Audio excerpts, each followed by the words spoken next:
Hi everyone, myself Dr. Rajan Prasad KN, consultant urologist at Sanaira Hospital, NJRE, Bangalore. ಇವತ್ತು ನಾವು kidney cancer ಬಗ್ಗೆ ಮಾತಾಡೋಣ.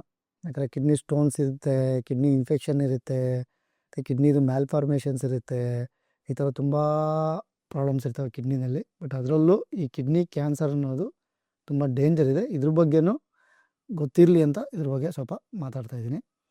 ಈ kidney cancer ಅನ್ನೋದು ಪೇಷಂಟ್ಸು ನಮ್ಮ ಹಾಸ್ಪಿಟ್ಲಲ್ಲಿ ಆಲ್ಮೋಸ್ಟು ಒಂದು 100 ಸರ್ಜರಿ ಮೇಲೆ ಮಾಡಿದ್ದೀವಿ. ಅಂದರೆ ತುಂಬ ಅಡ್ವಾನ್ಸ್ಡ್ ಇತ್ತು ಅಂತಂದರೆ ಫುಲ್ ಕಿಡ್ನಿ ತೆಗಿಬೇಕಾಗುತ್ತೆ. ಸ್ಟೇಜ್ 1ನಲ್ಲಿ ಇಲ್ಲ ಚಿಕ್ಕ ಟ್ಯೂಮರ್ ಇತ್ತು ಅಂತಂದರೆ ಪಾರ್ಷಿಯಲ್ ನೆಫ್ರೆಕ್ಟಮಿ ಅಂತ ಹೇಳ್ತೀವಿ, ಅದನ್ನು ಕೂಡ ಮಾಡ್ಬೋದು.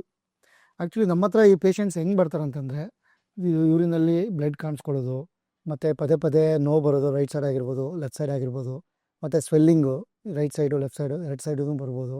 ಮತ್ತು ಅದ್ರ ಜೊತೆಗೆ ಇದು ಅರ್ಲಿ ಸಿಮ್ಟಮ್ಸ್ ಅಂತ ಹೇಳ್ತೀವಿ. ಕೆಲವೊಂದು ಅಡ್ವಾನ್ಸ್ ಸಿಮ್ಟಮ್ಸ್ ಪೇಷಂಟ್ ನಮ್ಮ ಹತ್ರ ರೀಚ್ ಆಗೋಕ್ಕಿಂತ ಮುಂಚೆನೇ ಈ ಕಾಲುಗಳು ಊದ್ಕೊಳ್ಳೋದು, ಮತ್ತು ಬ್ಲಡ್ ಕಮ್ಮಿ ಆಗೋದು, ಅಂದರೆ HB ಹಿಮೋಗ್ಲೋಬಿನ್ ಅಂತ ಹೇಳ್ತೀವಿ. ಮತ್ತು ಅದ್ರ ಜೊತೆಗೆ ಕೆಮ್ಮು, ಏನಾದರೂ ಚೆಸ್ಟ್ಗೆ ಏನಾದರೂ ಸ್ಪ್ರೆಡ್ ಆಗೋಯ್ತು ಅಂತಂದರೆ, ಮತ್ತು ತುಂಬ ಬಾಡಿ ಪೇಯ್ನ್ಸು, ಸ್ಲೀಪ್ಲೆಸ್ಸು, ಅಕಸ್ಮಾತ್ ಏನಾದರೂ ಎಲ್ಲ ಕಡೆ ಈ ಬ್ರೈನ್ಗೆ ಏನಾದರೂ ಸ್ಪ್ರೆಡ್ ಆಯಿತು ಅಂದರೆ ಅನ್ಕಾನ್ಷಿಯಸ್ ಆಗೋದು, ಈ ಥರದ್ದೆಲ್ಲ ಸಿಮ್ಟಮ್ಸು ಅಡ್ವಾನ್ಸ್ ಸ್ಟೇಜಲ್ಲಿ ಆಗುತ್ತೆ.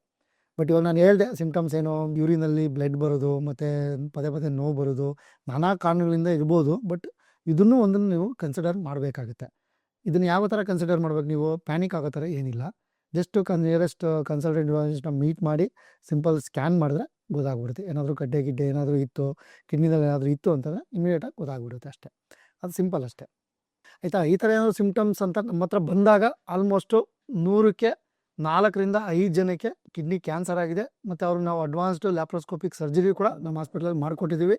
ಸಿಂಪಲ್ 3 ಪೋರ್ಟ್ ಕೀವಾಲ್ ಸರ್ಜರಿ ಥರ ಆಗುತ್ತೆ, ಈಸಿಯಾಗಿ ಆಗೋಗುತ್ತೆ. ಅದಕ್ಕೆ ಇದನ್ನು ನೆಗ್ಲೆಕ್ಟ್ ಮಾಡಬಾರ್ದು ಅಂತ ಹೇಳ್ತಾ ಇದ್ದೀನಿ. ಯೂಶ್ವಲಿ UTI ಇನ್ಫೆಕ್ಷನ್ ಇದ್ದಾಗ, ಕಿಡ್ನಿ ಸ್ಟೋನ್ ಇದ್ದಾಗ, ಮತ್ತು ಈ ಶುಗರ್ ಇರೋರಿಗೆ ಕಿಡ್ನಿ ಇನ್ಫೆಕ್ಷನ್ ಆದಾಗ ಕೂಡ ಈ ಥರ ಸಿಮ್ಟಮ್ಸ್ ಕಾಣ್ಕೊಳ್ಳುತ್ತೆ. ಬಟ್ ಪ್ಯಾನಿಕ್ ಆಗೋದೇನಿಲ್ಲ. ನಿಯರೆಸ್ಟ್ ಯೂರಾಲಜಿಸ್ಟ್ನ ಮೀಟ್ ಮಾಡಾದಮೇಲೆ ನಿಮಗೆ ಅವರೊಂದು ಸಿಂಪಲ್ ಯೂರಿನ್ ಟೆಸ್ಟ್ ಒಂದು ಮತ್ತು ಅಲ್ಟ್ರಾಸೌಂಡ್ ಒಂದು, ಇನ್ ಕೇಸ್ ಏನಾದ್ರು ಬೇಕಾದರೆ CT ಸ್ಕ್ಯಾನ್ ಮಾಡಿದ್ರೆ ನಿಮಗೆ ಕಿಡ್ನಿ ಕ್ಯಾನ್ಸರ್ ಇದೆಯಾ ಇಲ್ಲ ಅನ್ನೋದು ಗೊತ್ತಾಗುತ್ತೆ ಅಷ್ಟೇ. ಆಯಿತು, ಇವಾಗ ಕಿಡ್ನಿ ಕ್ಯಾನ್ಸರ್ ಇದೆ ಅಂತ ಗೊತ್ತಾಯಿತು ಅಂತ ಇಟ್ಕೊಳ್ಳಿ, ಏನು ಮಾಡ್ಬೋದು? ಹೌದು, ಅದರಲ್ಲಿ ಸ್ಟೇಜಸ್ ಇದೆ. ತುಂಬ ಲೋ ಸ್ಟೇಜ್ ಇತ್ತು, ಸ್ಟೇಜ್ 1, ಸ್ಟೇಜ್ 2, ಮತ್ತು ಏನಾದರೂ ಟ್ಯೂಮರ್ ತುಂಬ ಚಿಕ್ಕದಿತ್ತು, ಲೆಸ್ ದೆನ್ 5 ಸೆಂಟಿಮೀಟ್ರು, 7 ಸೆಂಟಿಮೀಟ್ರು, ಈ ಥರ ಡಿಪೆಂಡಿಂಗ್ ಆನ್ ದ ಲೊಕೇಶನಲ್ಲಿ ನಾವು ಅದನ್ನು ಪಾರ್ಷಿಯಲ್ ನೆಫ್ರೆಕ್ಟಮಿ ಅಂತ ಮಾಡ್ತೀವಿ. ಅದನ್ನು ಲ್ಯಾಪ್ರೋಸ್ಕೋಪಿ ಅಡ್ವಾನ್ಸ್ ಸರ್ಜರೀಸ್ ಅಂತ ಮಾಡ್ತೀವಿ. ಈಗ ರೋಬೋಟಿಕ್ಸು ಮಾಡ್ತಾರೆ. ಮತ್ತು ಎರಡನೇದು, ತುಂಬ ಅಡ್ವಾನ್ಸ್ಡ್ ಸರ್ಜರೀಸ್ ಬೇಕಾಗುತ್ತೆ ಒಂದೊಂದು ಟೈಮ್ ಕಿಡ್ನಿಗೆ. ಯಾವಾಗ ಅಡ್ವಾನ್ಸ್ ಸ್ಟೇಜ್ ರೀಚ್ ಆದಾಗ, more than 10 time tumour size ಏನಾದರೂ ಜಾಸ್ತಿ ಆಯಿತು, ಆ ಟೈಮಲ್ಲಿ ಏನು ಮಾಡ್ತೀವಿ, ಕಂಪ್ಲೀಟ್ ಕಿಡ್ನಿನ ತೆಗಿಬೇಕಾಗುತ್ತೆ ಒಂದು. ಮತ್ತು ಎರಡನೇದು, ಏನಾದರೂ ಸರ್ಜರಿಗೆ ಸಿಗಲಿಲ್ಲ ಅಂತಂದರೆ ಏನು ಮಾಡ್ತೀವಿ, ಕೀಮೋಥೆರಪಿ, ಇಮ್ಯುನೊಥೆರಪಿ ಅಂತ ಬರುತ್ತೆ, ಅದನ್ನು ಸ್ಟಾರ್ಟ್ ಮಾಡಿ ನೆಕ್ಸ್ಟು ಲೆವೆಲಲ್ಲಿ ನಾವು ಸರ್ಜರಿಗೆ ಪ್ಲ್ಯಾನ್ ಮಾಡ್ಬೋದು.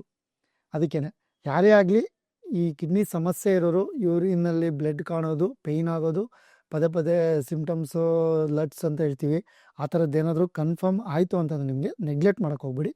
ಸಿಂಪಲ್ ಅಲ್ಟ್ರಾಸೌಂಡ್ ಅಂತ ಮಾಡಿಬಿಟ್ರೆ ನಿಮಗೆ ಅದನ್ನು ಡಿಫ್ರೆನ್ಷಿಯೇಟ್ ಮಾಡ್ಬೋದು ಅಂತ ಅಷ್ಟೇ. Okay, thank you.